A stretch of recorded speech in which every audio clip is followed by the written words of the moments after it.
Forward.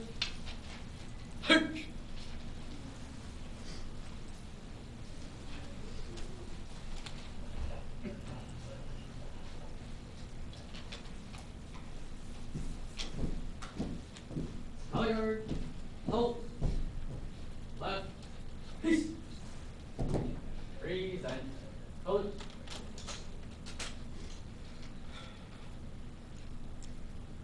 I pledge allegiance to the flag of the United States of America and to the republic for which it stands, one nation, under God, indivisible, with liberty and justice for all. Carry. Hold. Right. Peace. Forward. Peace.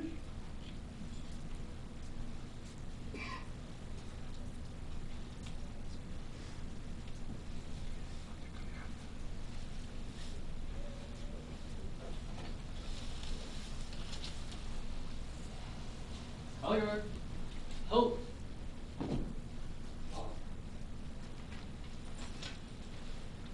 You may be seated.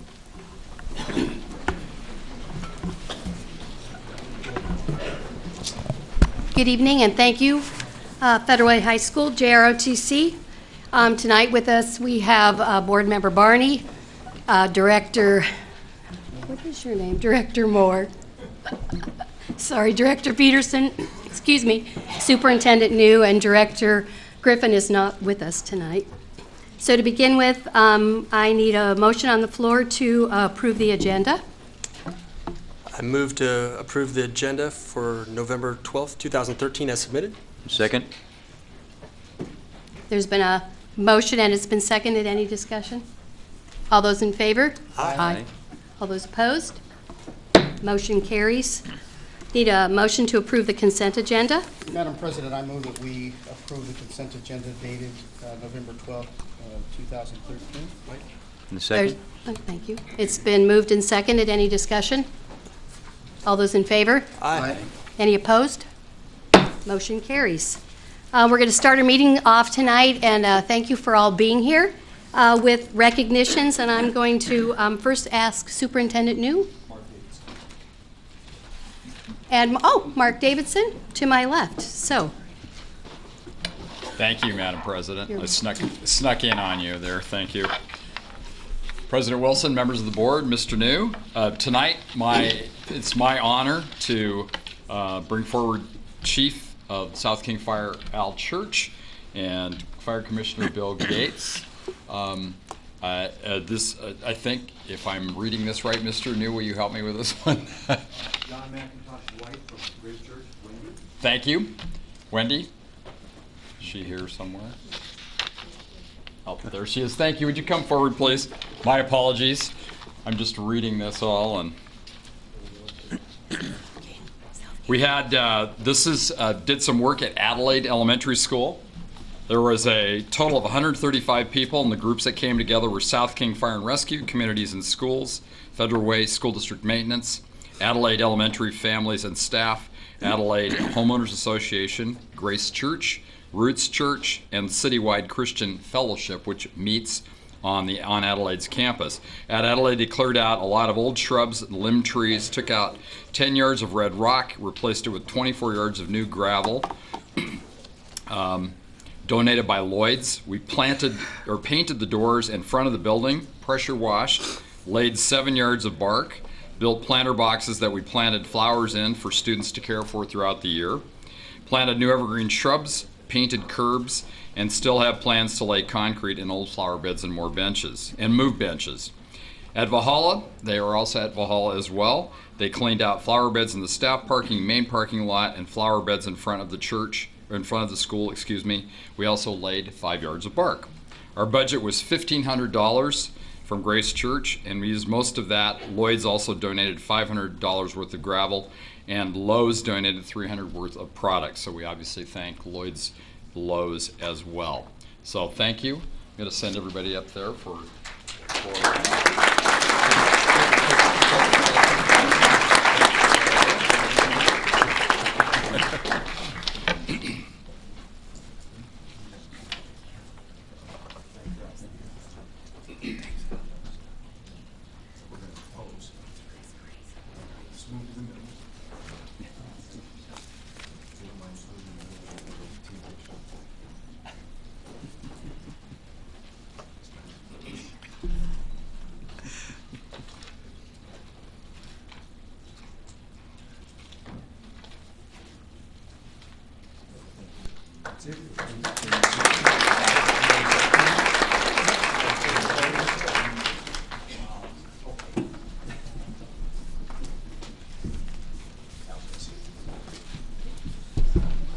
Superintendent New and school board, thank you for the partnership on behalf of South King Fire and Rescue, and I also know that on behalf of Grace Church. We relish the partnership. We truly enjoy spending the time cleaning up the schools because it's for the youth in the community, and we are proud of the youth and proud of the school system. And since my back still aches, I think we're going to head for the hills. So All have a right. good night. Thank you so much. Next, Cindy Black. Good evening, Board President Wilson and board members, Superintendent New. It's my pleasure to introduce to you Cheryl Steigner, who's a 2-3 teacher at Camelot. Tonight we celebrate Cheryl as she was selected to participate with a group called the New Media Consortium K-12 Ambassadors. And we congratulate her because she earned the Henderson Prize, which is one of the highest honors in this organization. And I've asked Cheryl to share just a little bit about what that entailed and how she came to be awarded with this. So let me introduce and congratulate Cheryl.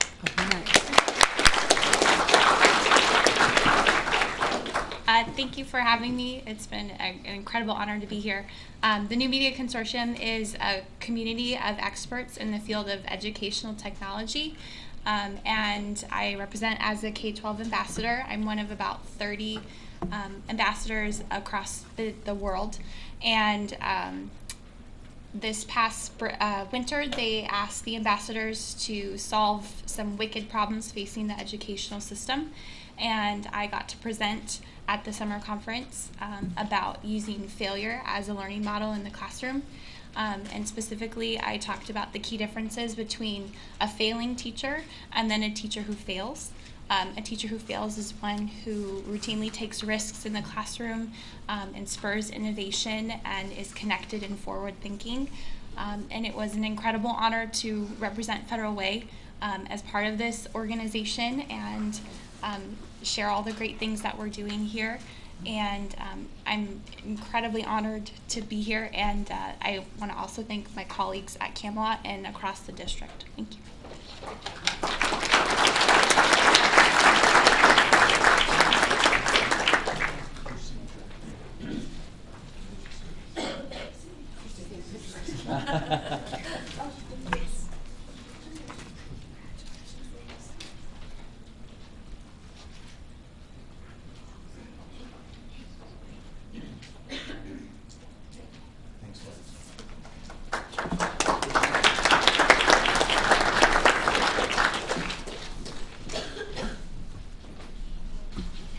Am I ready? Yeah.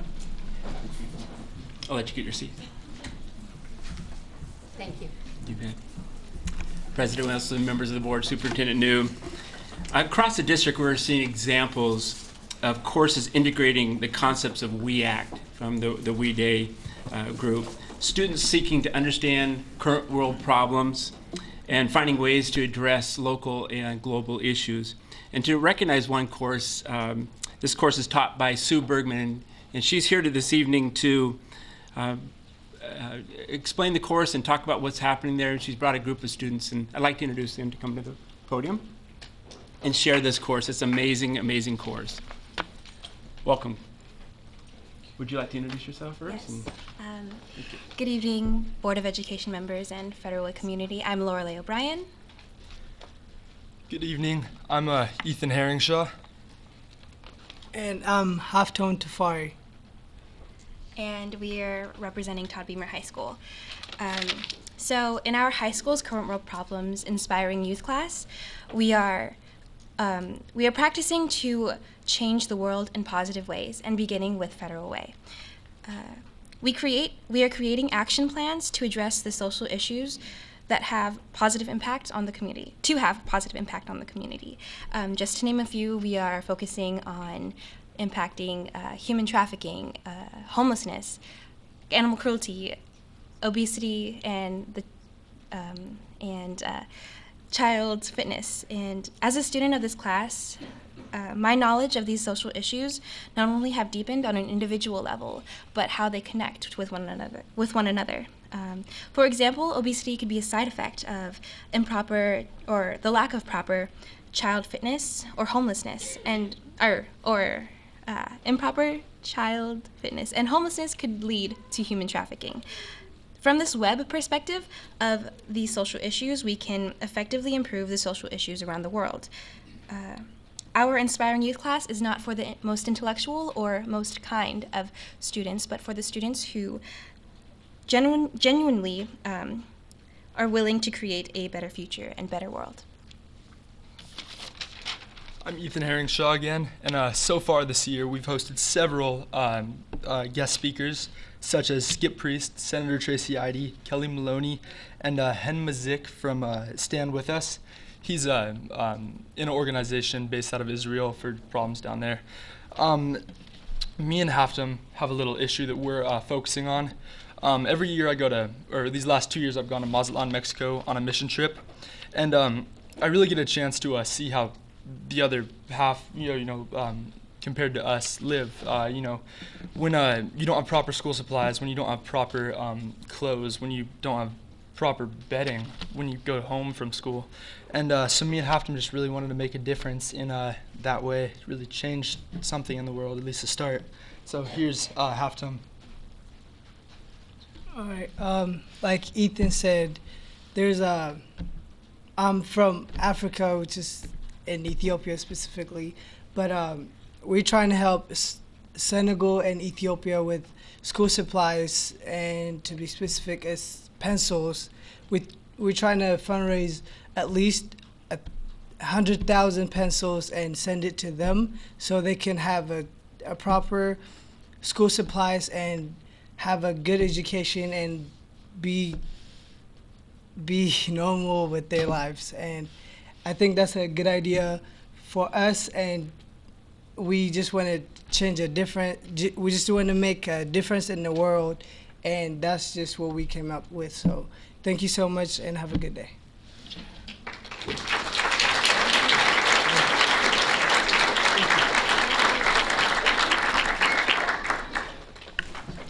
Thank you so much. Erin Jones, you're up. Students who attended MSAN? MSAN? MSAN.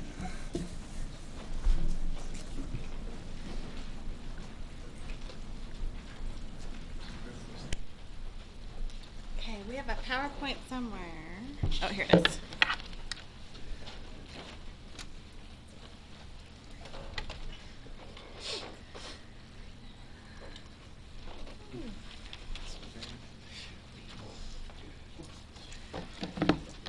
Okay, guys, I have a cheat sheet for them up here that needs to be turned on, so. Okay. Well, good evening, school board. Tonight we're here to talk about a trip that we took a couple months ago to the University of Massachusetts, and we call ourselves MSAN, but it stands for technically Minority Student Access Network, but we all agreed as a group, minority means small thing and we're not small, so we call ourselves Multicultural Student Access Network, and we were given permission by MSAN to do that. So for those of you that don't know what MSAN stands for, we went on a trip to the University of Massachusetts, and I'm going to have the students and our staff person introduce themselves. We have a few people who are not here, we're not able to come tonight, but I'll have those students who are here introduce themselves. They're going to tell you their name, school, the year, and the best thing about the trip.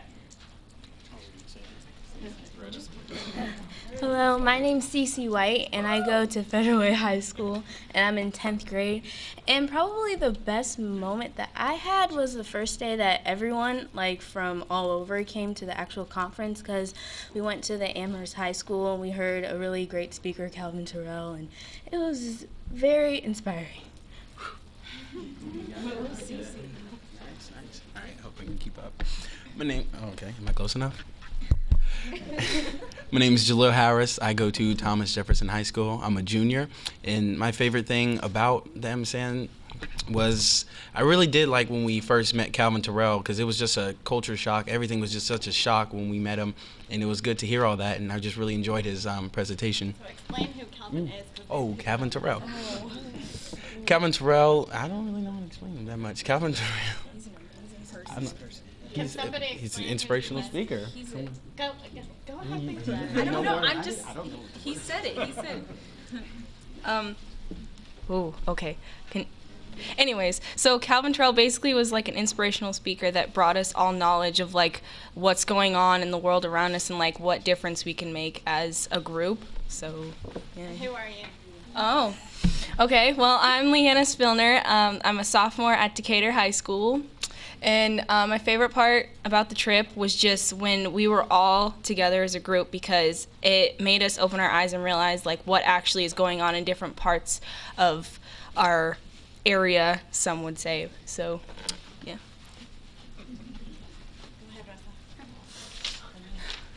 Hi, my name is Rosa Membrano. Okay, I go to TAF Academy, and I'm a senior. My favorite part about the MSAN was when everyone got to know each other and seeing how excited they were. That got me excited, so that was like my favorite part. Yeah. My name is Wesley Westerland. I go to Federal High School. I'm a junior.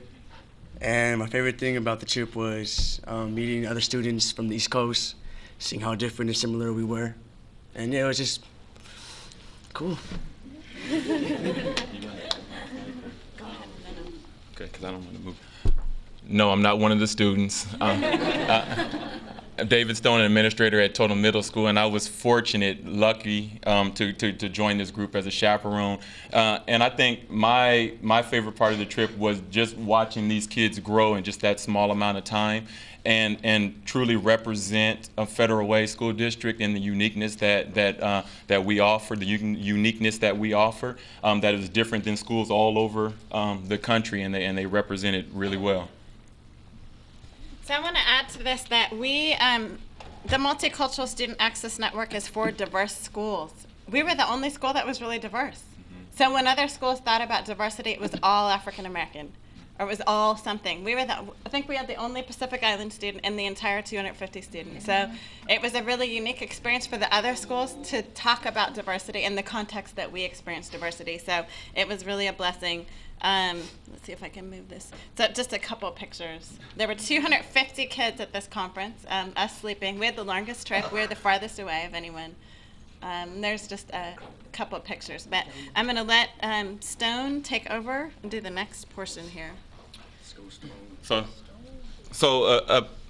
the goal of the trip was the students were asked to really look at some of the lack of diversity within our honors courses throughout the nation, and really challenge and ask themselves why is that diversity not where it should be, and then to create and think about action plans that they could put together to start to support that issue. And our group did a remarkable job. I will say, before they get going and start talking about that action plan, one of the finishing pieces was each of the groups went up and they gave what they call shout outs to each school district that really presented a plan that they thought was unique and was really good. And our group probably received easily the most shout outs from all the groups throughout the nation because of the uniqueness I thought that we brought to the table, and these remarkable kids. Who's starting us off here? Thank you. Okay. One of the seven goals that we had to set up was we wanted to have all educators receive multicultural education, because even, like, not picking on like white people or anything, but even if they don't notice it, sometimes they might overlook an African American or a Pacific Islander or a Hispanic because they don't really know what's going on in their life. Like, if they're just sitting there, they might not connect with them as much as they would someone of the same color, which is something an African American teacher could do too to another African American student. So we just want them to all to get some multicultural background of all, so they will understand where everybody's coming from, so the teaching is more effective and they can know more ways to teach in an effective manner.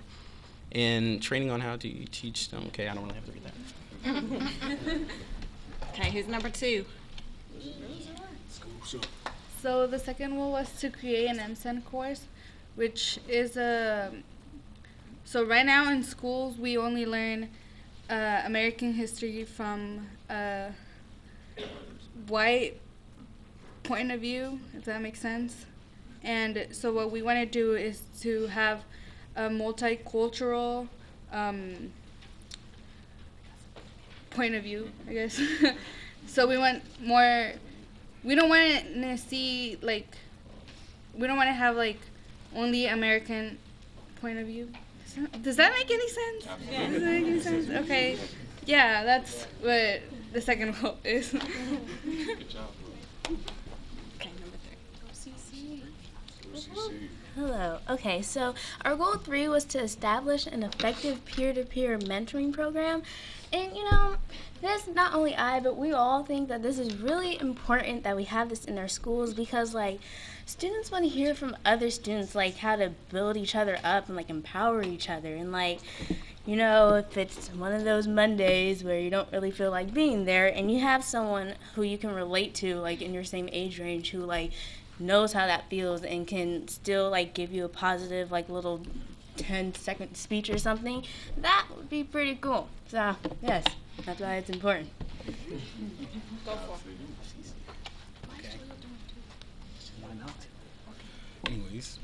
Oh, well, our fourth one is we wanted to get families more engaged with their students in school, because all throughout the week at school you might see a student maybe 6 or 6.5 hours, and over, like, we don't have them any other time besides that. So we can really, students can slip away if we are not getting our parents involved to keep them going and involved in school.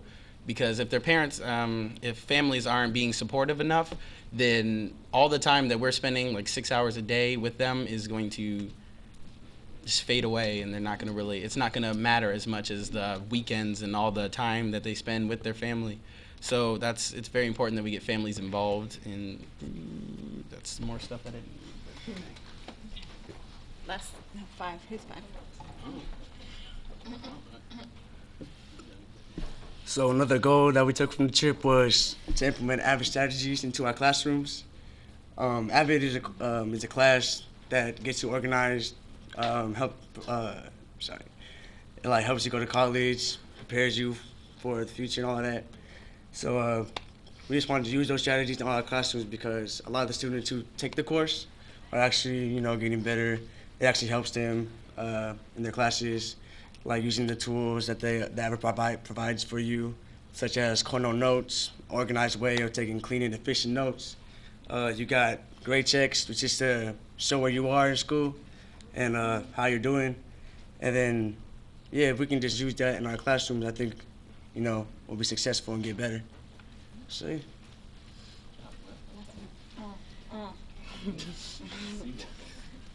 Thanks. Okay.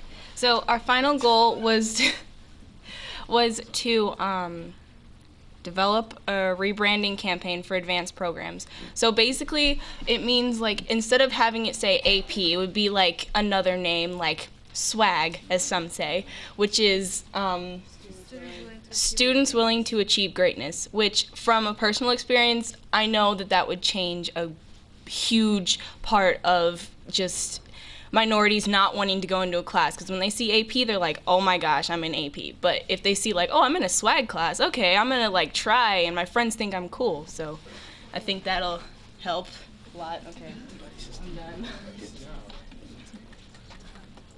Okay, Stone. Oh. Yeah. Go ahead. So that's what you guys all crowd about. So we just want to close with or have the kids briefly just talk about how the trip changed them, and then how they plan on using it to impact their schools in general. Who wants to go first? Go Wes. Make me nervous. So the trip changed me, changed my perspective about things. How sometimes I just take for granted the diversity we have in this city, in my school, and just seeing that we're mixed makes me love my city better. So I love you guys. Wow. This trip changed me by making same thing. Like, I realize how lucky I am to be in such a welcoming, diverse group. And just, like, from day one, we came and we didn't know anybody. And then somehow we all learned to love each other. And we realized that we're lucky to have so many, like, understanding people. And now I don't take that for granted. And, like, I accept all of that. And, yeah, so, thanks. Doesn't matter. One thing that I definitely took away from Massachusetts is that I definitely learned some communication skills, because when you really got to communicate with everybody to get to places, because we weren't really forced to go at any certain time. We were given times to meet up and stuff, and so we had to respect that and had to communicate with everybody. I learned how to communicate better and learned a lot about other cultures that I didn't know before. So it's great.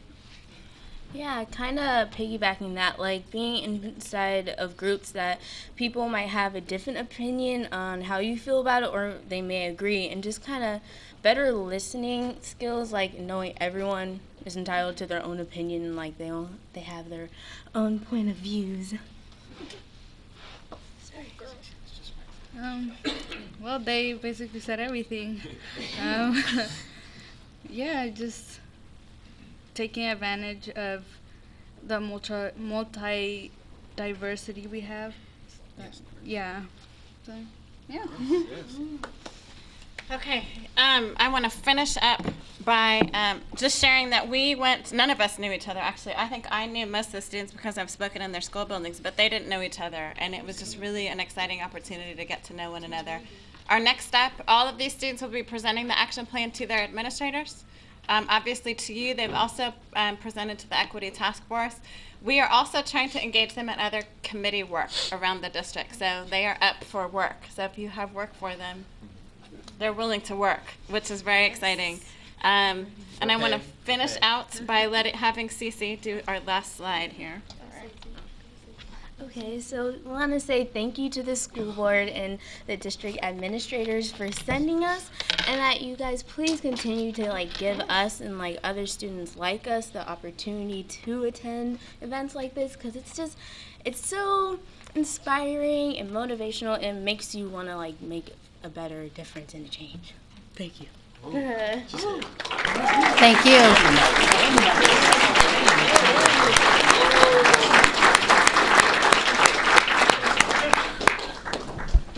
Thank you very much. All right, next up is public comment, and I have a stack of sheets. So for those of you who may not have ever done public comment, I'll just share that we have 3 minutes, and you'll see on the podium up there's a yellow light, a green light, and a red light. It gives you an idea when green means go, yellow means you're almost done, red means your 3 minutes are up. I will be respectful and let you finish where you're at. I'm certainly not going to make you cut off, but if you keep going, I will respectfully let you know that your time is up. All right? And we will go from there. Is there any other blue sheets? And I know some of you, there were not blue sheets, so I have lots of white pieces of paper. So I think we've got everybody. So if for some reason we leave somebody off, let us know. So I'm going to start. Carrie Newcomb, are you here? There you go.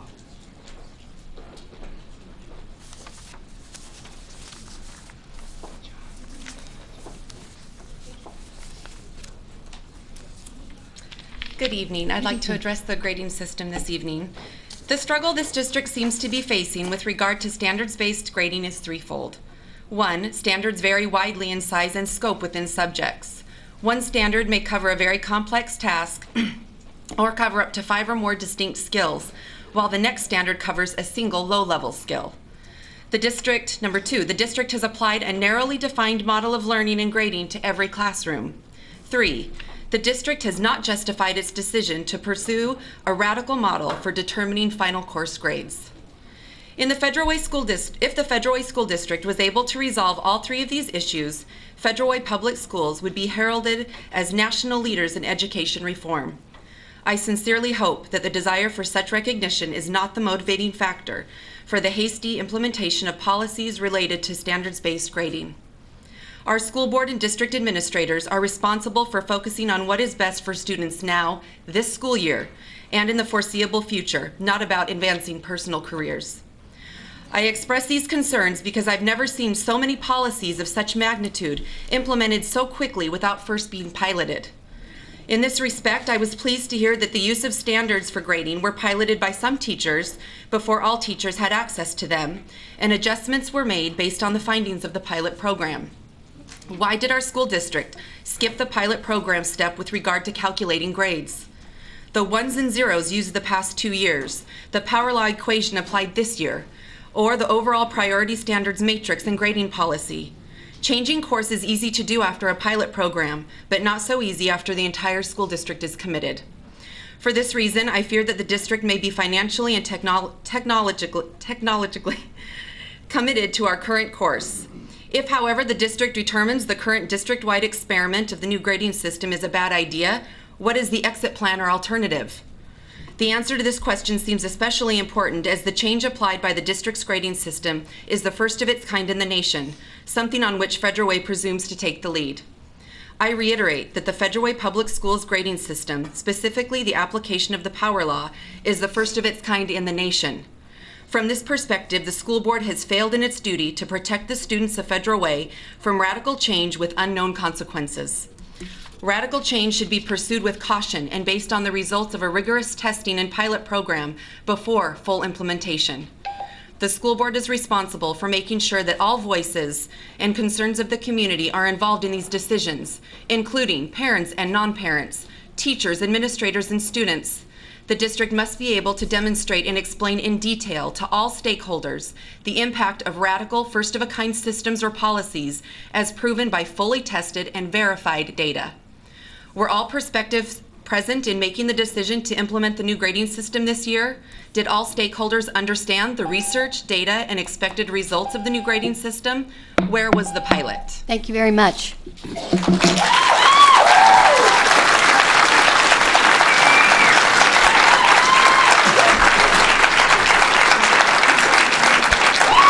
All right, next up is Jennifer Martin. Next up is Jennifer Martin.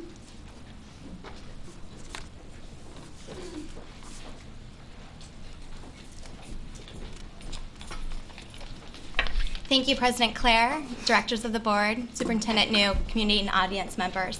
I am Jennifer Martin. I am the 7th grade Dean of Students at Sahalee Middle School, and I'm here to share with you 3 things tonight. 1, some ways that Sahalee is giving back to our community. 2, some successful events we've recently had. And 3, to invite you personally to come and join us at some events at Sahalee. I have 3 amazing students to introduce you to now. Hello, my name is Gary Harris, and I'm an 8th grader at Sahalee Middle School. I'm also the ASB president at Sahalee, and one of the jobs of being an ASB officer is to design dances and assemblies for Sahalee and other community events for Sahalee. We had our first dance was the Harvest Dance, and basically to get into the dance you can either donate a coat or you can donate $5, and the money goes to Sahalee Funds. And also, we had a food can drive, and we donated that to charity for foods, and we donated the coats that we got from the Harvest Dance to Charity Sue. And our next upcoming event is the Turkey Trot, and basically the Turkey Trot is for our students to come out to the track and run around the track to raise money, and we use that money for Sahalee School Funds.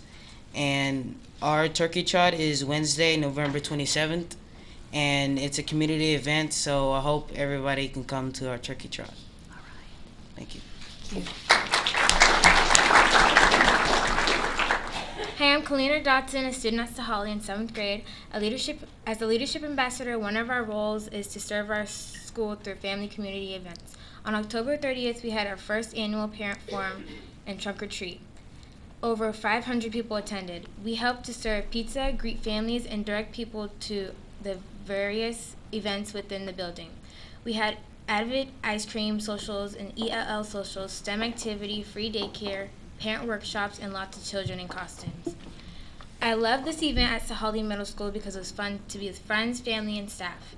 There were many smiles and faces at this event. I look forward to this event next year.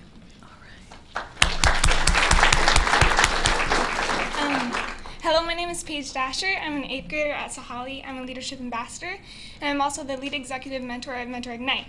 Mentor Ignite is a program at Sahali. It's a mentoring program, and really what we do is, as a group, all the leadership ambassadors, we work together to come up with lessons, life lessons that can help. Well, we go to the classrooms and we teach the lessons to the 6th graders as a group. We take them apart separately, usually about 6 people in a group, and we teach them lots of life lessons, and mainly about bullying or about grades, especially about grades and how they can get the grades up. And in fact, you can be able to see our mentors at Sahali on the 20th? On the 20th at our math night. And at the math night, Pacific Science Center is actually going to be kicking off the math night with lots of hands-on activities, and all of you guys are invited. So we would love to see you guys there. And all the reasons that they just named off are just tons of reasons why I really love Sahali. Thank you. Thank you so much. Jacqueline Gillis.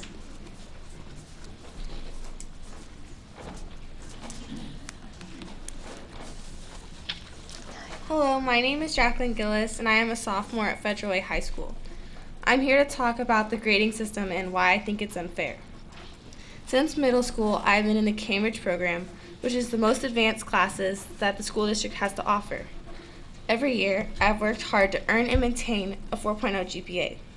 With the current grading system, I can have studied more than anyone in the class and get 4 4s on my test, and maybe on the last test get a 3, while one of my classmates could have blown off the work and studied at the last minute to get scores of 4 2s, and the last one is a 4, and they will end up with an overall higher grade than me. I don't think that's fair.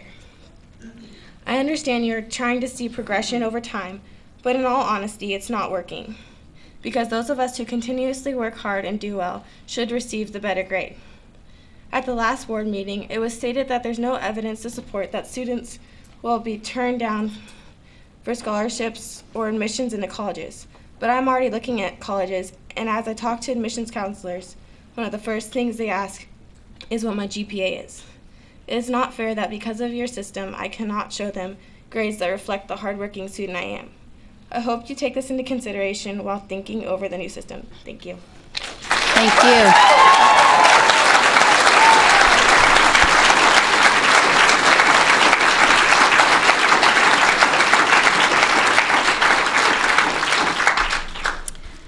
Kayla, is it Butzerin?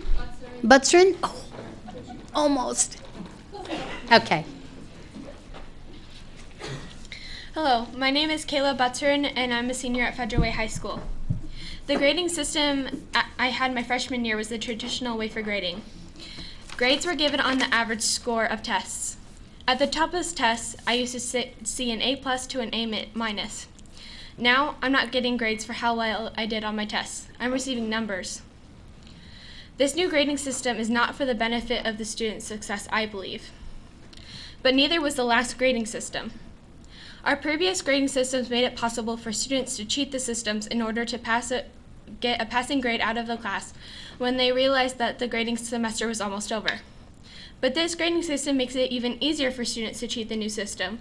If you flunk your first test and do better from there, your grade is more likely to be an A instead of a student who's consistently getting 3s and 4s. The power law algorithm is flawed as well. The equation to calculate students' grades in each subject is not practical. If a student is to receive, in order, a 4, a 1, and another 4, the system computes it to be an F. But if you average it out to the normal grading system, it would be a solid B. And I actually saw this from one of my friends on the online grading book. The standard-based grading system has gone from one extreme to the other. The grading system does not properly reflect the whole image of the student semester. If you get a 1 or 2 at the end of the semester, then your grade drops. The way the school board has been using us to test out their theories of new and better ideas for an education has gone too far. The school board seems to to me, it seems like it doesn't come off as that you don't have us in the best interest, because many universities, especially the ones that I'm looking at, who offer the best educational programs that they have to offer, know of our grading systems and how they haven't really been working as well as others in the country. Thank you. Thank you.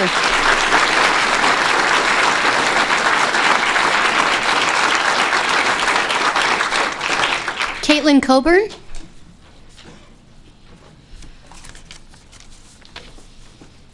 Hello, I'm Caitlin Coburn, and I'm also a senior at Federal Way High School, and to talk about the grading system. And frankly, put this as nicely as I can, it's screwing us all over.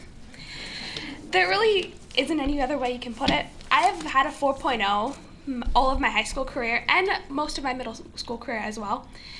And I've always tried my hardest in all of my classes, and I've never seen an F on the online grading system or on any of my progress reports. But this year, come the end of the first marking period, I had an F in my physics class, and it wasn't my fault at all. It is the grading system. In any of the other grading systems we had, I would have been passing with the score I had received on my test. But due to this standards-based grading, I wasn't. And as a senior, I'm glad to be getting out of this mess of this grading system, and probably wouldn't stay in the district if I weren't a senior. And also, for as long as I can remember, I've had plans to teach, to be a teacher, and I planned on coming back to Federal Way and teaching here, but if we continue with this kind of a grading system, I won't. And I just don't think it's in the best interest of anyone, really. Thank you. Thank you.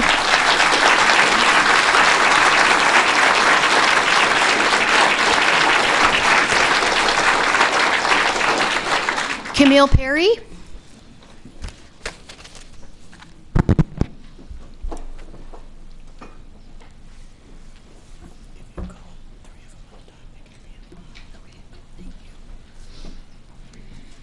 Hi. We have a 16-year-old son who's preparing to get his driver's license. We told him that he can get his license if he qualifies for the Good Student discount with our insurance company. Yeah, my son, as of today, I'll give you an example of one of his classes, but they're all the same. His scores are a 4, 4, 1, 3, 2, 4, 4. The 1, 3, 2 occurred during a death in our family. So, in his grade book, however, he has an F today. If you average those scores together, it's a 3.1. That qualifies him for the discount and saves us a little over $600. We need a grading system that accurately reflects the achievement of the student. Thank you.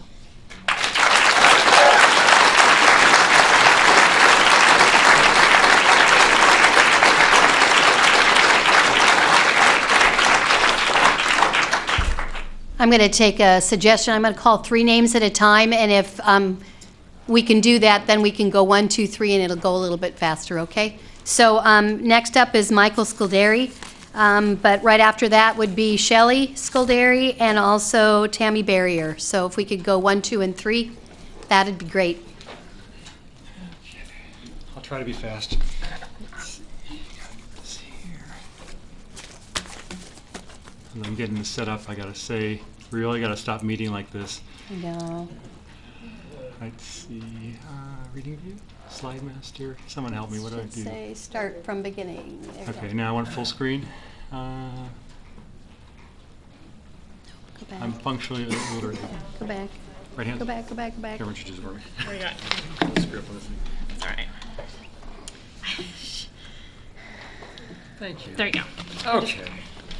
Get that up here. Whoops. Okay, let's go back. Oops. It's not going back. Okay. I don't have an arrow back here. Oh, let's just start with this one here. I can talk off my notes. Okay. Let's see, previous. There we go. Nope, one more. Previous. Okay. I'm going to talk tonight about standards-based grading like everyone else. I have 3 points to make. The modified power law is not working. Communication with the Federal Way by the Federal Way School District has been lacking. Federal Way School District has been deficient in implementation of policies 2420 and 2420P.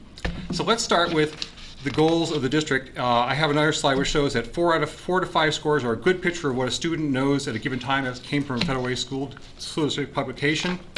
If we look at the 4 assessment scenario, which was 256 possible scores for priority standards, we see that 36% of the time with the modified power law, and everyone knows there is a modified power law out there now, the old power law is not in effect, 36% of the time students score lower than the average.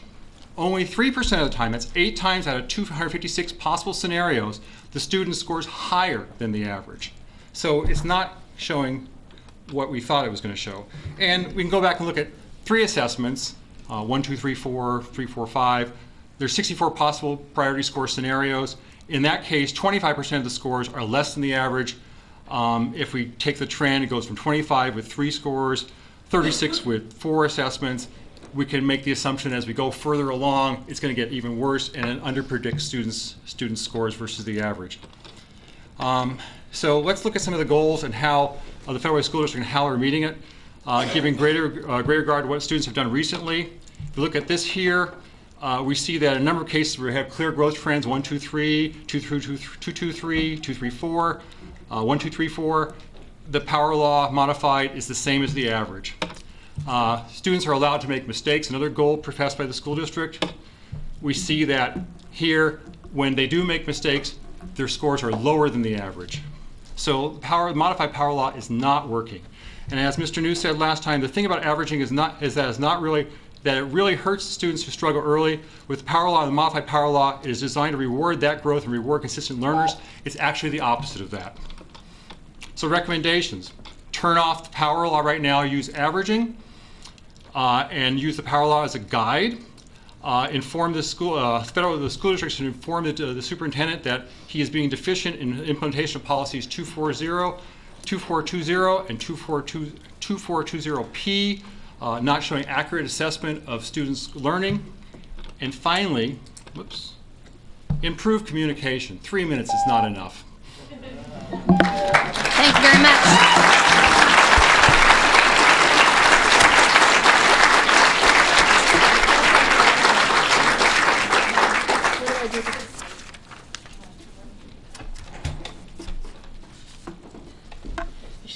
There you go.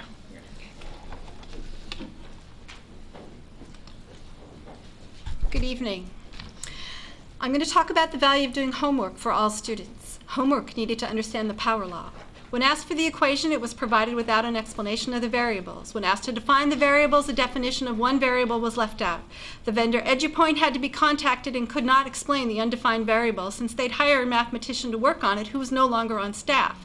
Apparently, even the vendor cannot explain this. When you don't understand your math and you don't do your homework, you don't clearly understand the impacts of modifying an equation. Listening skills.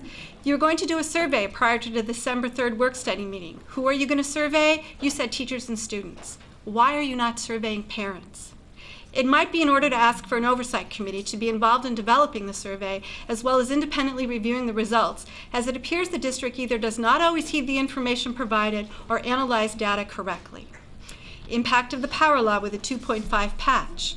Again, when using 4 assessments, only 8 scores are above the average. You're not helping anybody, the struggling learner or the consistent learner. With 36% of the scores below the average, there are situations where the average would give a student a 3 on a standard, allowing the student the possibility of getting an A or a B. When the modified power law moves a student down to a 2, your own modified power law has now denied the opportunity for a student to get an A or B in that class. But the student will then automatically end up with no better than a C. You do not understand what you are doing to our students, and I emphasize this is for all students. Responsibility. You've said the teachers have been involved with the process of approving the power law variations. As the community now knows, decisions were made on this prior to ever seeing a working model or without fully analyzing all of the data. Stop blaming others and take the responsibility yourselves for what you have created. We as parents must hold our own children to a standard of responsibility, and we certainly expect you to do the same. Communication. After parent testimony, you had to finally recognize that your initial power law did not work. You've had to modify it, and again, by parent analysis, it still does not work. You have not communicated to parents and students, and possibly even teachers, that a patch was even put into place. There have been scores that have actually dropped from a 4 to a 3, a 3 to a 2 because of your patch. Now what? Do students have to take another assessment to get back the grade that was there? The value of homework is to practice and prepare for the future. When we as a community grade you, we give you all ones. No matter which system you use to determine your final grade, the power law, the modified power law, or averaging, all of you have failed. Failed the parents, the students, and the staff. When you fail to prepare, you prepare to fail. You have failed for the 3rd year in a row. Turn off the power law now before final grades are calculated this first semester and average scores until you can all do your homework, as all good students should.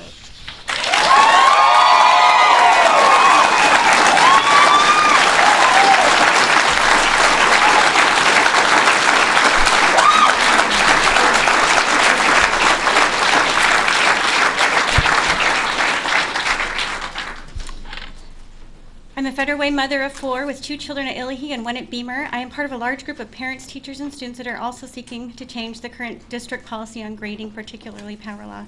The system communicates incorrectly. It reports grades which set our children up for failure, causes teachers and students to play the game at an increased level than ever before, and will not help with graduation rates.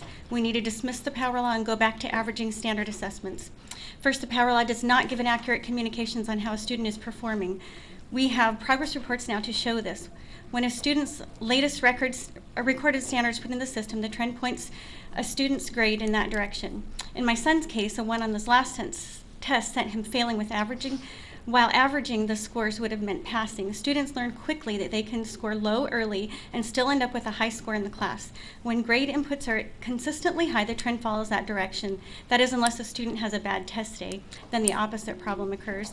The district's presentation oversimplifies the complexities of this and argues that the latter input of grades reflects more comprehensive exam grades.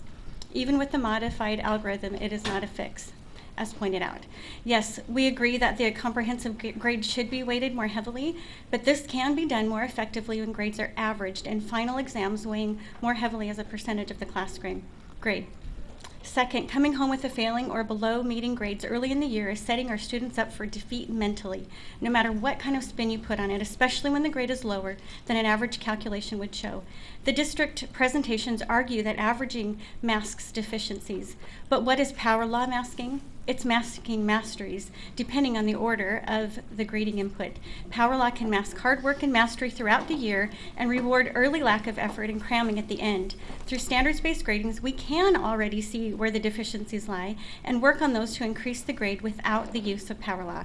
Averaging gives credit to masteries the student has. 3, the current grading system causes teachers and students to be more strategic and learn to play the game than ever before. I've witnessed this with my kids and their teachers. One of my son's math teachers this year tried to correct his failing trend.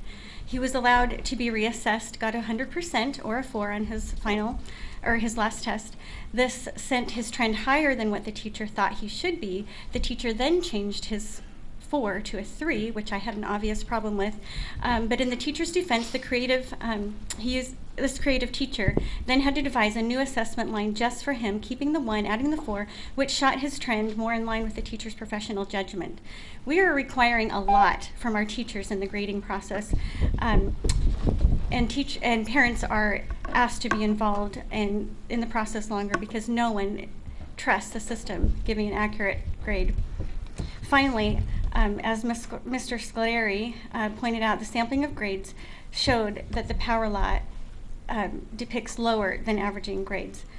Will this help graduation rates, or are we targeting more students for failure? As one of a large group of parents asking for consideration this evening, we understand that members of the board and district administration find it... Thank you very much. Thank you. Thank you.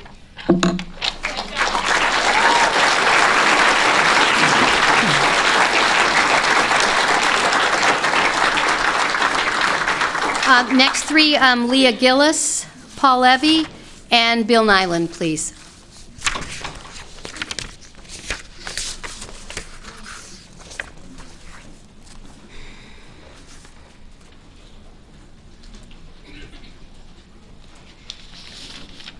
Hi, my name is Leah Gillis, and I have 3 students in the district, all high school students. And so you can imagine by the second, third day of school, I had 18 versions of how the kids were going to be graded this year.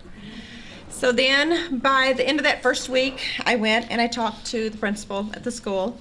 Since then, I've talked to at least 5 different administrators, and I actually listened to the last entire board meeting, sitting there on my computer listening to it. So I still don't know how to help my students with their grades, and you can imagine the frustration that I felt.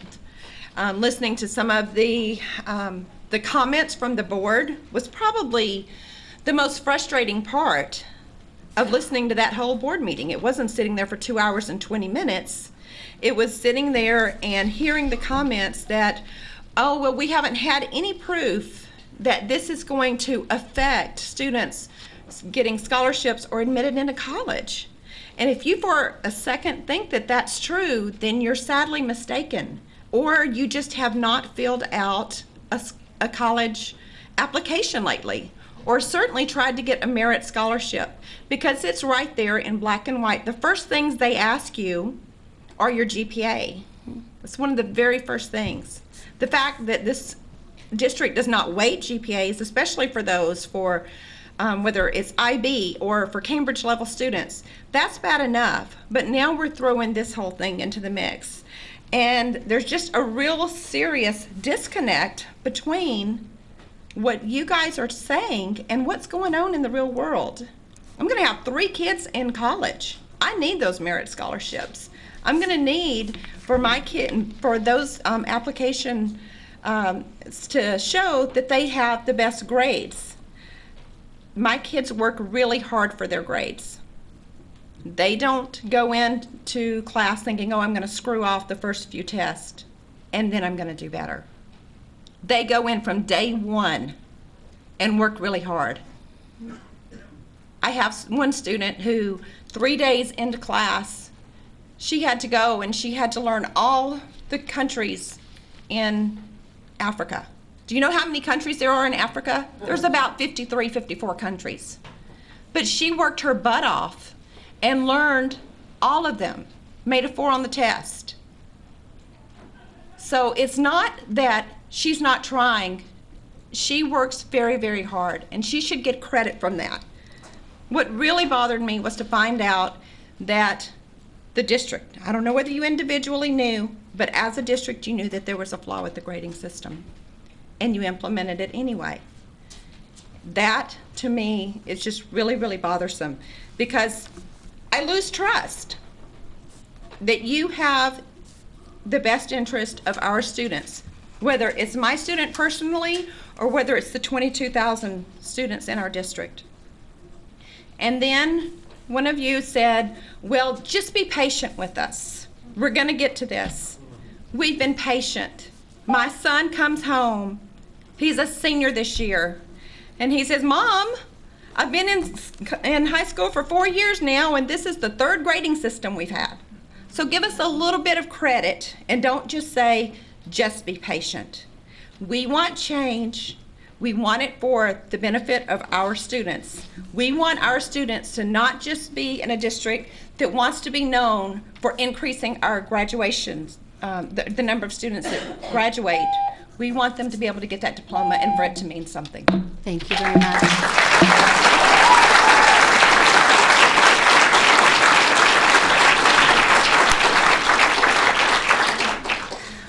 Following the last school board meeting, I may have found some of the answers I've been seeking concerning the GLI. I hope that's a relief to you guys about the grading system.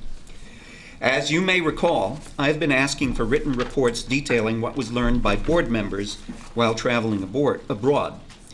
Despite Mr. New's claims and Director Moore's assurances, those reports have not been forthcoming. The reason seemed to be that either they don't exist or they're being withheld. In any case, one must question the purpose and propriety of those trips. A careful review of Superintendent New's presentation makes it clear that expending funds for travel for the GLI is simply not justified by his reiteration of 16 trends. Logic was lacking. For example, the problems posed by increasing poverty and the importance of multilingual fluency are not addressed by the GLI. If you're concerned with poverty, I suggest you teach children marketable skills. If you're concerned with the lack of fluency in foreign languages, then teach them foreign languages in elementary school. Mr. New's recitation had all the appearances of an elaborate smokescreen. What then is the GLI all about? Mr. New used an improbable verbal construction to describe the GLI. He referred to it as edupreneurial.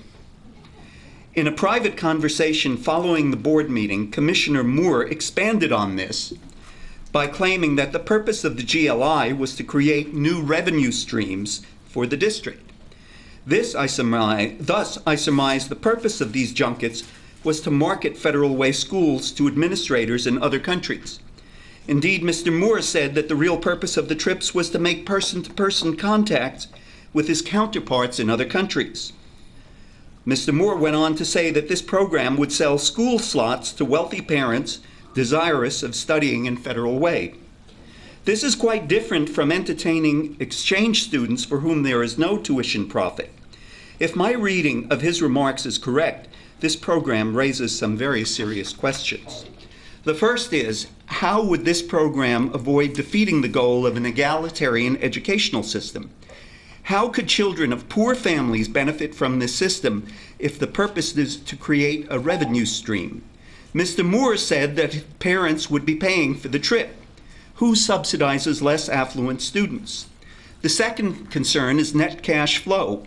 Mr. Moore claimed that the program would charge something in excess of the actual cost of education, but nowhere have I seen a full prospective accounting. Inevitably, this kind of program involves the creation of additional administrative functions. What new administrators would be required? How many foreign students would be required to support a single administrator? How many students are we talking about? Thank you much, Mr. Levy. You're out of order. Thank you. Thank you, sir. Your time is up. I would like to finish my sentence, if I may. How many students are we talking about? And would this require additional classroom space? How many additional teachers would be needed to service the additional students? I have much more to tell you, but 3 minutes, as was said before, is not sufficient. Thank you very much, Mr. Levy.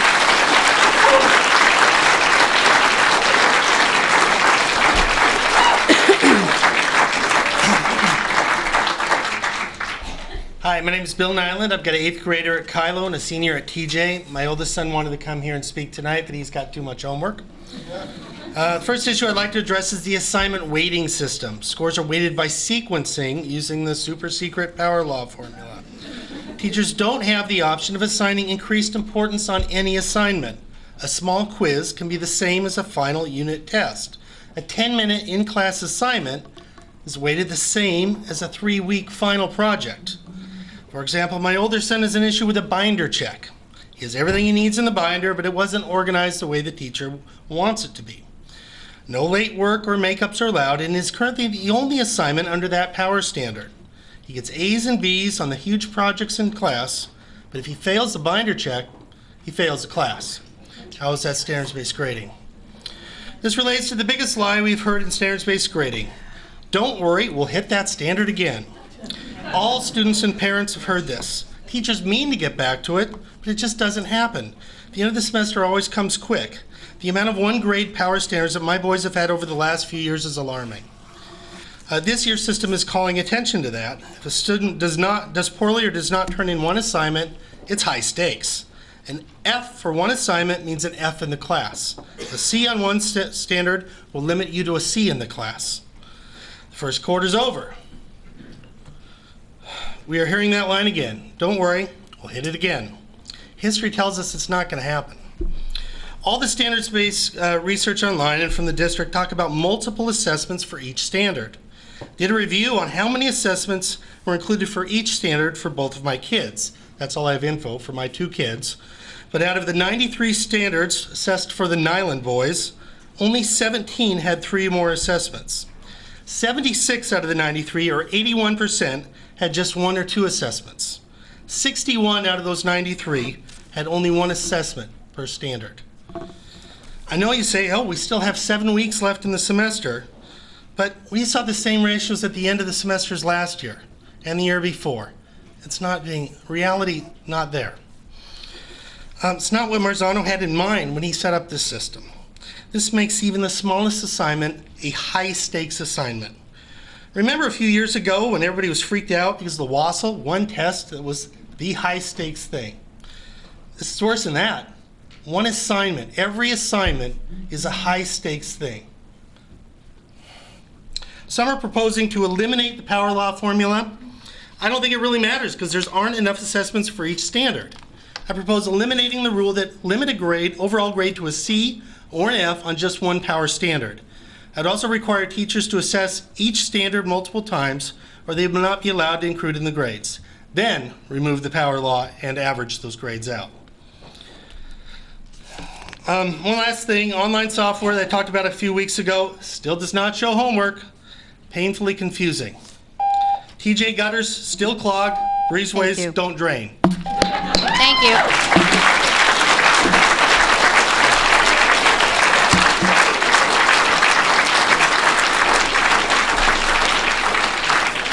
Next up, Rebecca East, is it Easton or Eaton? Christy Fredrickson Willis, and Bill Perkle.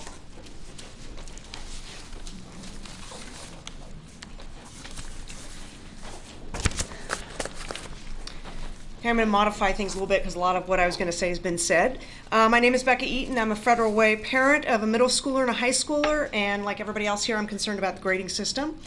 Let me start by saying that I do support standards-based teaching, and I do like the way the new system does not inflate grades by making it too easy to get an A through endless retakes and not even having to take a final exam if you've already checked off those learning targets as we had the last 2 years. Also, the new website is infinitely better than the one we used to have.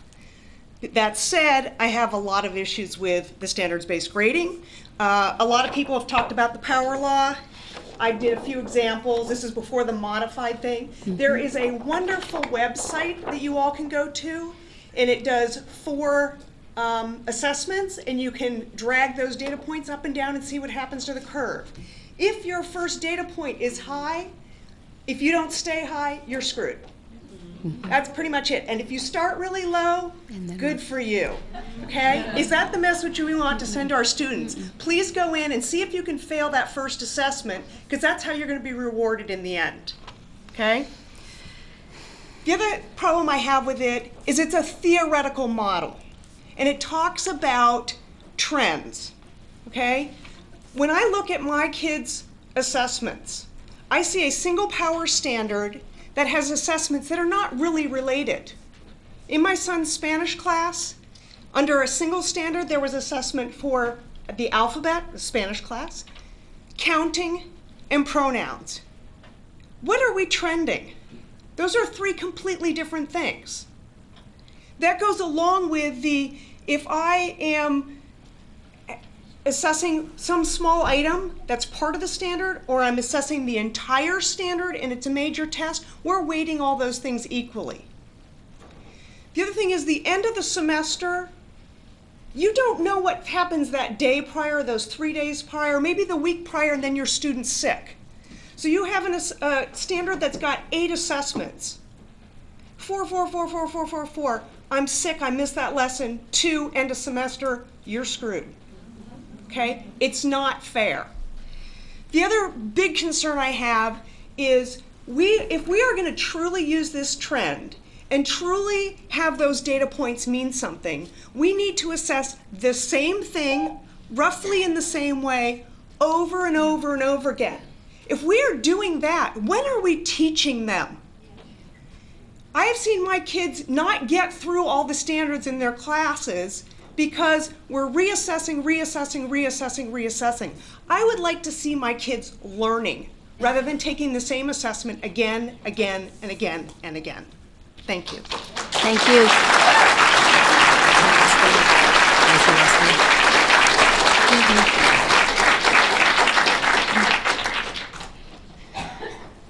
So today I would like to comment on the grading system and its implementation.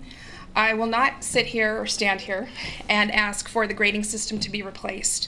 I realize that the district has spent a considerable amount of money on the grade book and the student information site, and since this is not a school district that has money to waste, since it's being wasted in other areas, let's just call it good.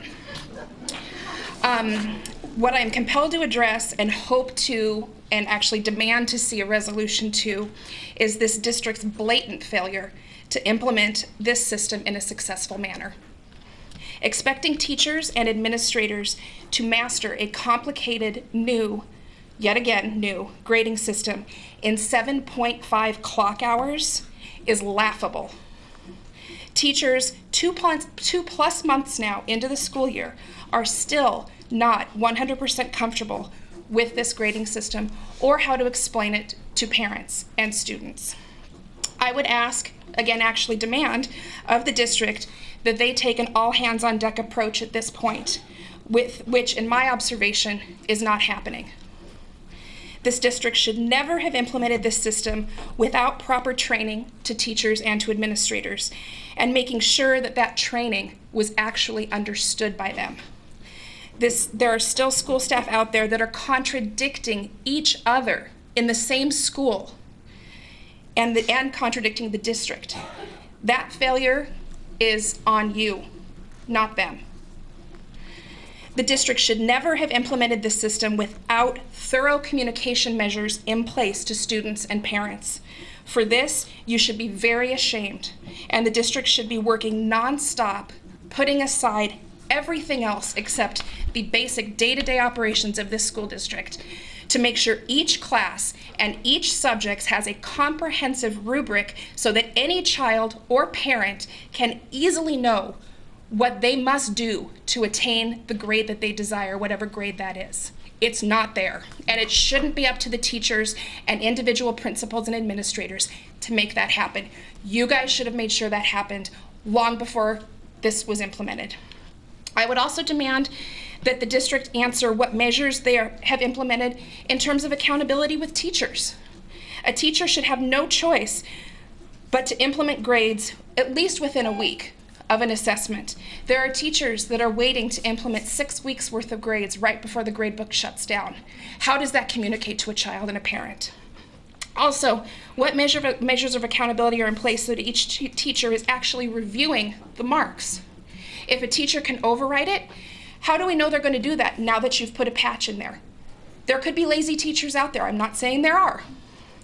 And I also understand that the onus for a child's education is on us as parents and the child themselves. But in a district that's this diverse, how can you expect that to happen? Thank you I very have more, much. but 3 minutes is not Thank enough. you.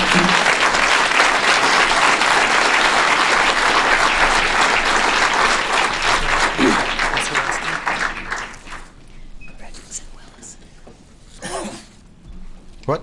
It's the green light's on. Oh, there you go. My name is Bill Perkle. I'm a taxpayer in Federal Way, and I'm mad as hell, and I'm not going to take this anymore. I've been attending school board meetings for 8 years now, and nothing has changed. High school dropout rate, kids reading at their own level, kids doing math at their level, kids doing science, none of that's changed in 8 years. All I see are grand initiatives and grand plans which confuse everybody and is simply distracting. And now I find out that the school board members have traipsing around the world, visiting other countries, trying to learn, I guess, I'll assume you're trying to learn how to improve our schools. Well, it's simple. If you don't know how to improve our schools, just admit that and resign. If you do know how to improve our schools, then why are you traipsing all over the world on our tax dollars? That's a simple question that you should be able to answer. Now, the AMO, the state's annual measurements objective, none of our schools met the target. None of our schools. One of the best schools in this state is the Federal Way Public Academy. It didn't even meet the targets. And when you break it down by ethnicity, guess what? The Asians didn't even meet the target. We've created a school system that can't even educate the Asians. who were the leaders. Back there in the Wausau, all the Asians passed the test, reading, writing, science. Now they don't even meet their targets. I mean, what's going on here? And now you want to traipse around the world? I mean, this is simple. You either know how to do it or you don't. Now, what your problem is, and pay attention to this, you're confusing motion with progress. All we see here is motion. A new grading system, standard-based education, now the global initiative, that's all motion. There is no progress in terms of high school dropout rate, kids doing work at their level. We don't see those scores improving. You understand? Motion is what we've got here and not progress. Thank you very much. Thank you.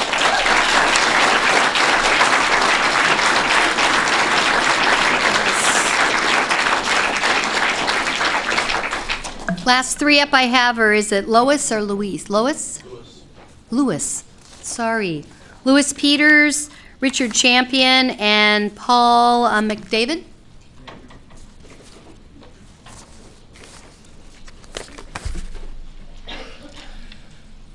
So my name's Lewis Peters. In conjunction with some other concerned parents, we came up with a proposal that we feel like is very constructive, and we would encourage the board to embrace this proposal. So the first part of the proposal is for you to vote tonight to put the current grading policy on hold effective immediately.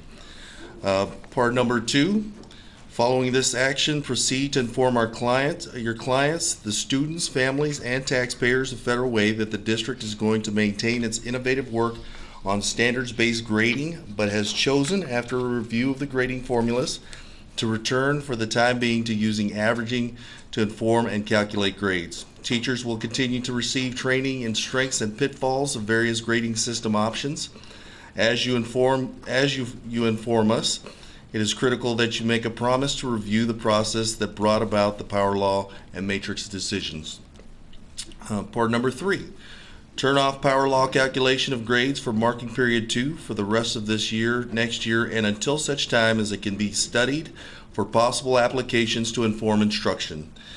Teachers should then be asked to use marking period 1 grades only to advise their semester grades as they see fit. It is our understanding the software easily allows teachers to keep the marking period 1 grade separate, so this should be an easy fix. Then turn on averaging for calculation of the grades within each standard. After these steps are taken, students, parents, teachers, administrators, and board members will again be able to concretely explain how grades work. Step number 4, continue this fix by directing teachers to average the standard scores rather than using the matrix grade. While this is not a perfect solution, it is less punitive than the matrix the district adopted. Let teachers decide if they feel this is representative of the students' knowledge as they look over those standard scores, and communicate to parents if they see problems in their child's progress. Even if the software cannot report this in a field on a web page, the average is easily calculated and can be reported as a note in parent/student view. And then the final step here, immediately adopt a proposal for moving forward. Here's our proposal for the next year and a half. Offer 2 to 4 teachers at the elementary, middle school, and high school levels, and all at least 6 to 12 teachers stipends for the express purpose of research and grading in their subject areas with our power priority standards. Use math teachers, advanced programs teachers, remedial programs teachers. So essentially a representative cross section. By January 2015, this group can sit down with a group of parents and planners for the next school year to advise on any grading changes. Thank you so much, sir.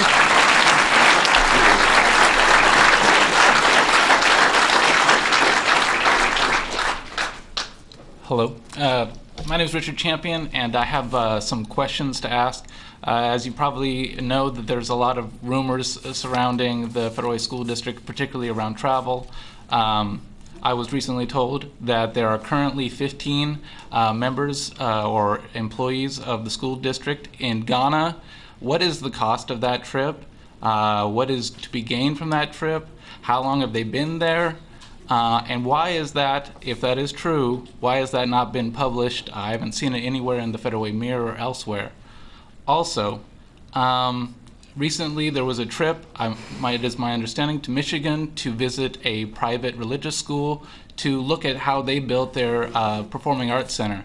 The goal of this trip was to inform the people planning for the rebuild of Federal Way High School how to construct the Performing Arts Center at Federal Way High School in such a way that it can be converted to classrooms during the day and then back to a Performing Arts Center at night.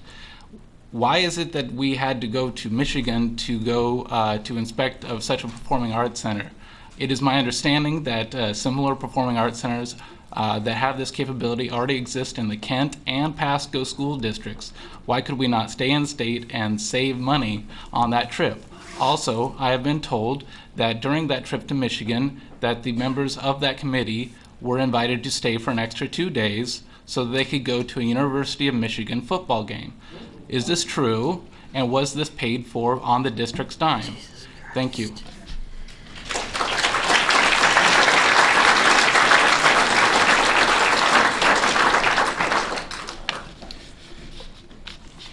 Good evening. I'm Paul McDaniel. I'd like to say thanks for all you guys for coming out today. I come every now and then to see these, but I'm glad you guys are fighting.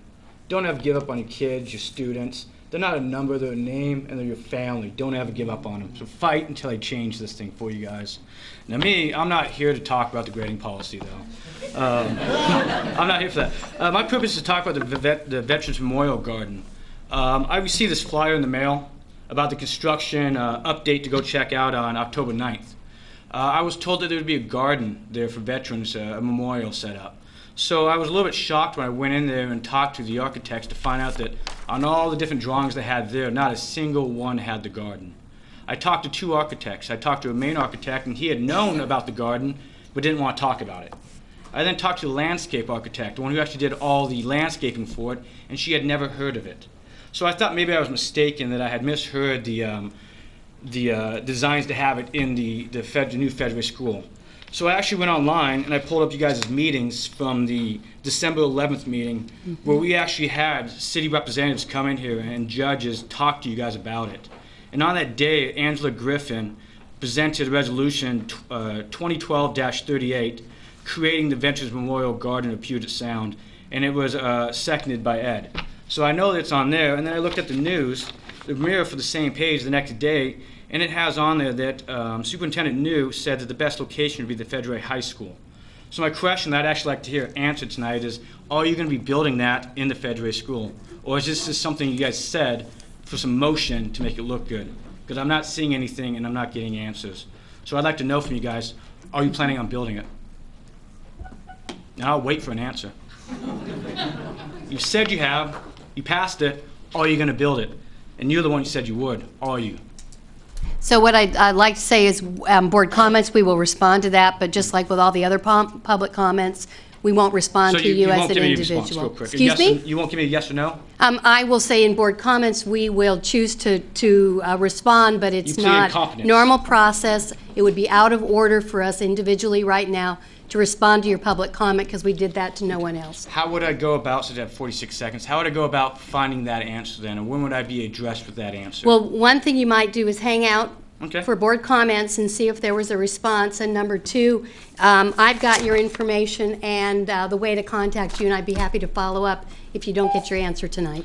Did you look at it and put a phone number or an email address on there?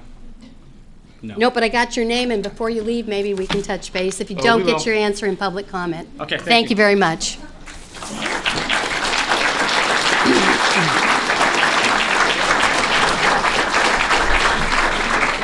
All right, that ends our public comment portion, and we'll move on to superintendent comments. So, Superintendent New.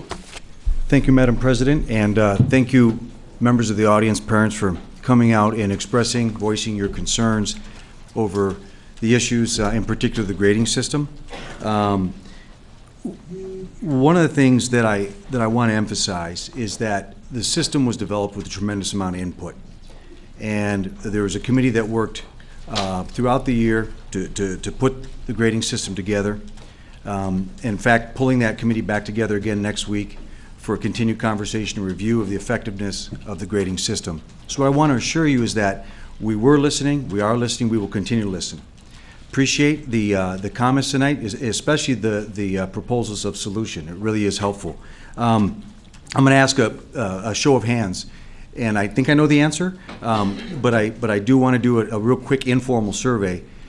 If we were to average the priority standard at the high school level, yes, you support that. Okay, and how many would not support that? Okay, thank you.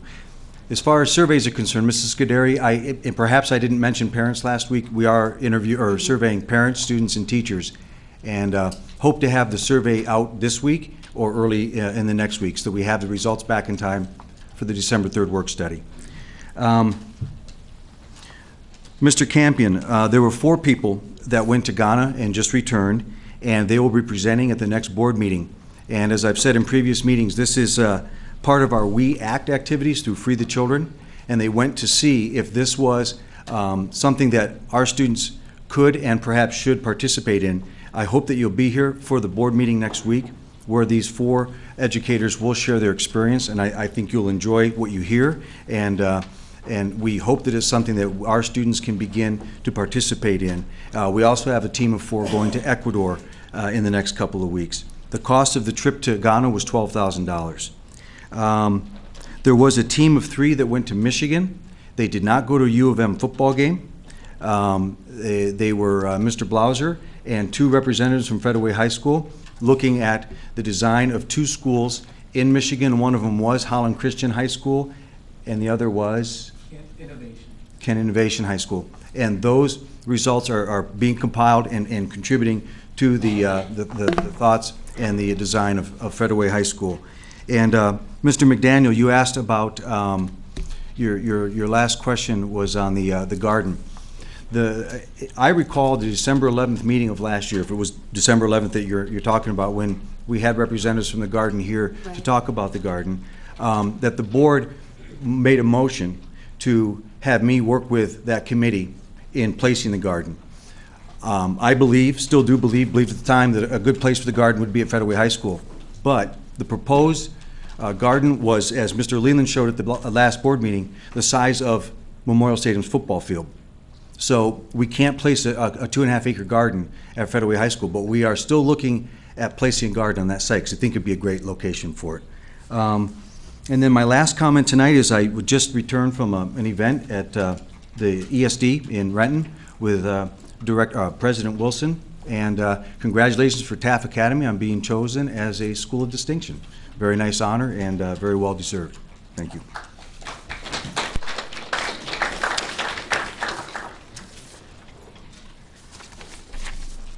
All right, I think we're ready for board comments, and I'm going to start to my left with Director Barney.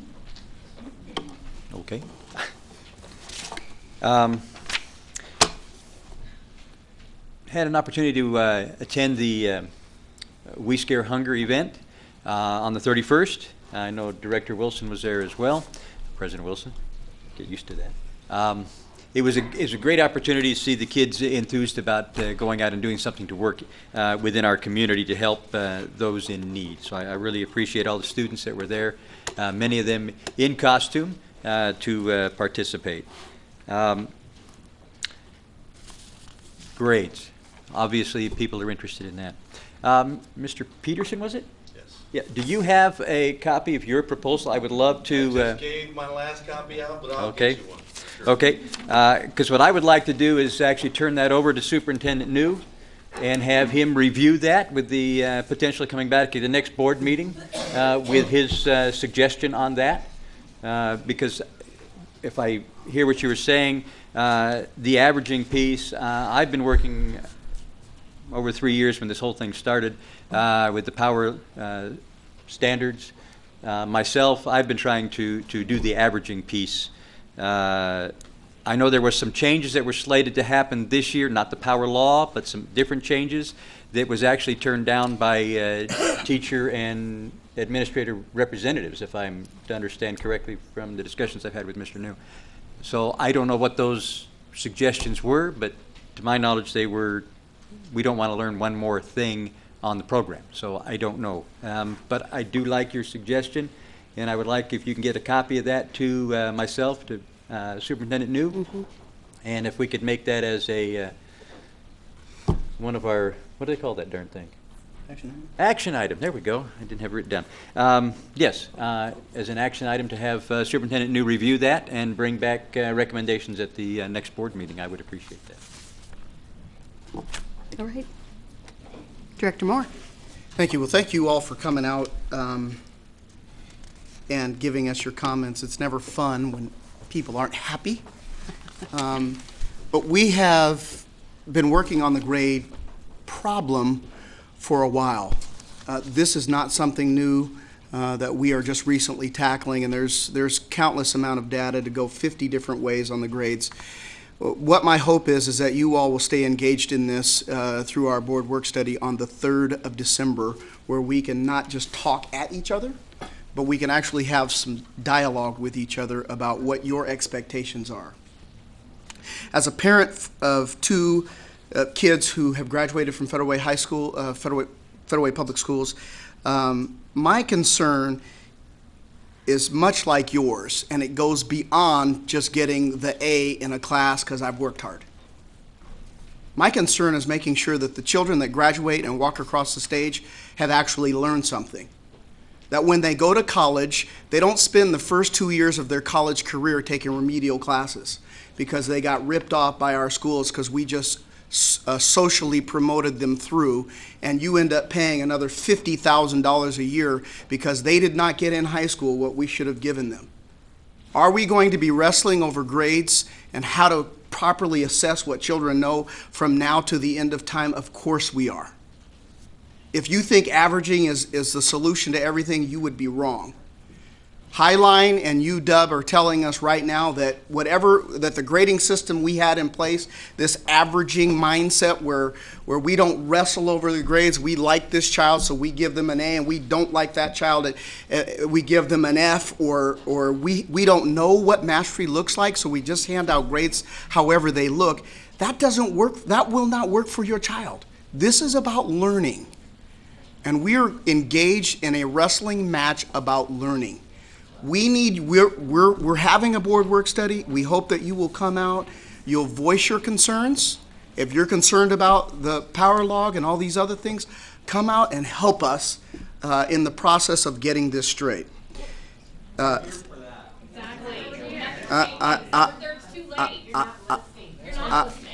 appreciate. You're out of order, please. Board comments, Tom. I appreciate what you're saying, and we are listening. It's why I called for a board work study so that we could hear from you within 30 days of that time period that I offered that motion. So we are listening, and we will, with your help, get it straight. Having said that, I would like to encourage you, send us emails on your thoughts. Criticism is wonderful. Constructive criticism is even better. As far as the Global Learning Initiative is concerned, Mr. Levy, I'm glad to have continued conversations with you. It's clear that what was communicated you did not understand, or I was not communicating it properly.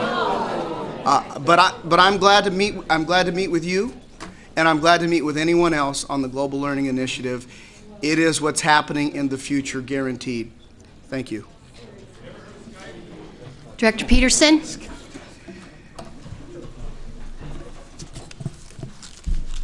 Just want to reiterate, thank you for coming out tonight. And I said at the last board meeting, I'll say it again, it's important that you are here sharing your concerns. And I welcome to hear those. And for you to just accept what it is, if you're not happy with it as the customer, as someone part of this district, you need to let us know. And so thank you for being out here tonight. For me, I'm just gonna keep it real brief tonight. There's so many comments have been made, but I want to just state where I'm coming from right now is the fact right now that we are in November and that we don't have a clear grading system for you to understand, I don't think is right. That this is something that, hold on, let me finish. I agree with a lot of the sentiment tonight. A lot of this we should have looked through this, tested it out, and come up figured out some of these fails before we ever implemented it in September, but we are where we're at now. This grading system should be clear and easy to understand for your student and for yourself as a parent. It shouldn't be something that you should have to work extra hard for. It should be clear and obvious and upfront. And that's obviously something that is not clear, because that's why you're here tonight. And so for us, that is the challenge before us as a board, is how to make those things clear moving forward. The last thing I'd like to say is, in regards to this, is yeah, I agree too with the sentiment tonight that it definitely should be an all hands on deck approach to this right now. You should see an effort for us moving forward with all this, that teachers, administrators, district staff and stuff are moving forward to resolve this and bring clarity to you. And so tonight, I hope you don't hear a board that is just blowing you off and saying, no, we're just going to do whatever we want to do. We're not going to listen to you. We're listening tonight. And here's the role of the board. So I did not get elected to this board to figure out the policy, to create the policy and then figure out exactly 100% how to carry it all out. I don't get paid to do that. This is something where I serve here. I don't get paid to serve. We have people in our district that get paid to do this. And so for us as a board, what we do is we apply pressure to our district staff to say, how do we see this fixed? And take the comments, the feedback that we're getting from you tonight. I've had countless times in coffee shops around the city talking to different people, and it's important to have this dialogue. So thank you for coming out tonight. Thank you for talking and sharing this with us. Please don't, if you're not getting the answers you need, don't give up. We want to have that dialogue. Because for me, what has been the last couple months, I said it last meeting, I'll say it again, it's been information and misinformation. There's a lot of things said tonight that just aren't true. Maybe that is your truth, but for where the policy's at, what has been said, what is that? Maybe in your particular case is in that classroom it's true, but it's not district-wide. There's other things too that have been spun around, that have been changed, and obviously the information didn't get to you that something had been changed. And then there's stuff too that's just blatantly true. And there's information, and you're there, and we're wrestling with it together on how to move forward. And I thank you for your passion tonight. You should be passionate about your students. We want to see all students succeed. We want to see any fall through the cracks. So please continue to contend for your student. Please continue to communicate to us. We want to hear from you. And so please continue to talk, share your concerns. Please come out to the board work study on December 3rd. We want to hear that. It gives us another opportunity to have more dialogue. And we will make progress on this. We will see resolution to this. We can't stay with the status quo. We need to see resolution and something that all stakeholders are pleased with. So thank you again for coming tonight. I just will end and reiterate, number one, I want to thank the students who took the time to come today, and you may not have known you were going to get yourself into a school board meeting that lasted longer than normal, but when we have hot topics like this, it does. So for those of you that came to share about your trips and about what's happening at your schools, thank you so much. For those of you that came to share about you and your own experience, that's critically important, and I think a student voice is a huge voice. There's a parent voice that needs to play a role here. There's a board voice. There's leadership voice. Students play a loud voice as well. And I hope that you and fellow students will also consider coming to the work study on December 3rd, because it's critically important that we have some extended time to talk. And we all know 3 minutes doesn't do it. And we know this is a business meeting. We could never solve any kind of a world problem in this kind of a setup or a forum. That's not what it's for. But the work study is a time where we can talk and dialogue and have conversation and agree to disagree and be respectful about that. And that's what it's about. It looks different if you're in elementary school. It looks different if you're in middle school. It looks different if you have kids in high school. And if you're in elementary, you're scared to death about what you think you're hearing about high school when you're in high school. I mean, we're all coming from a different place. I'm a parent with 2 children, one in middle school, one in high school.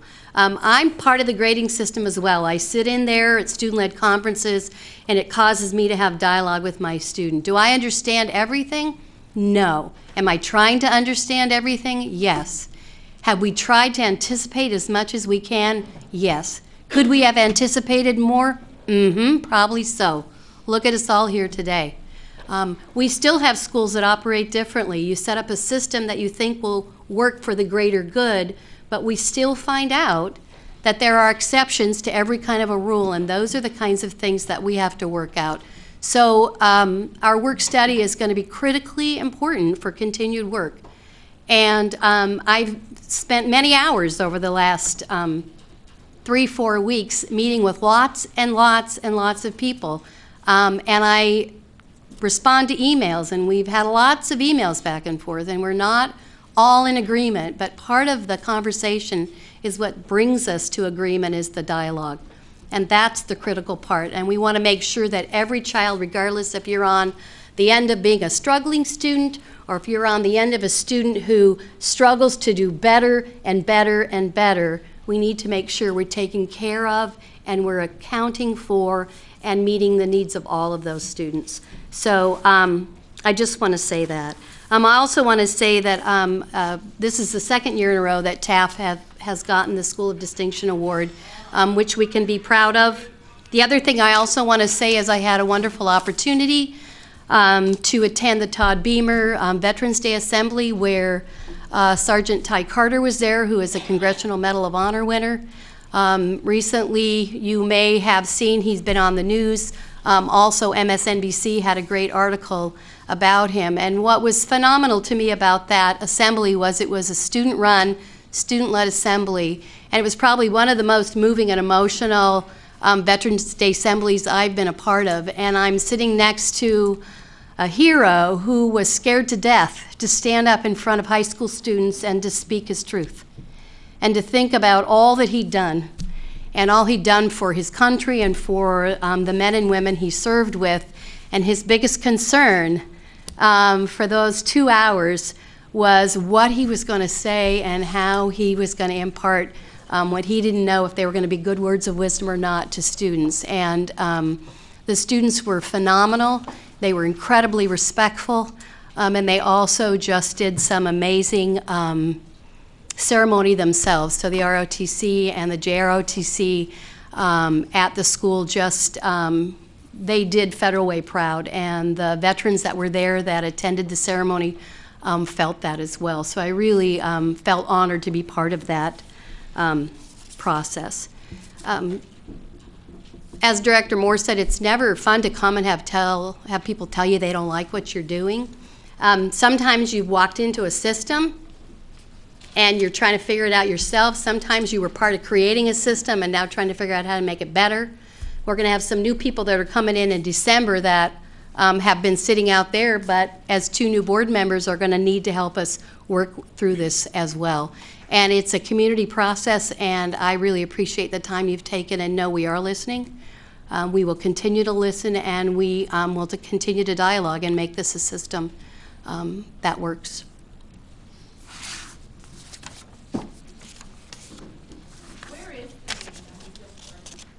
Excuse me? The work study will be over at ESC on December 3rd, and they start at 5 o'clock. It'll be in the main big, large conference room when you walk into the main area. Okay? Anything else for the good of the order? It's room 104. What? Room 104, excuse me.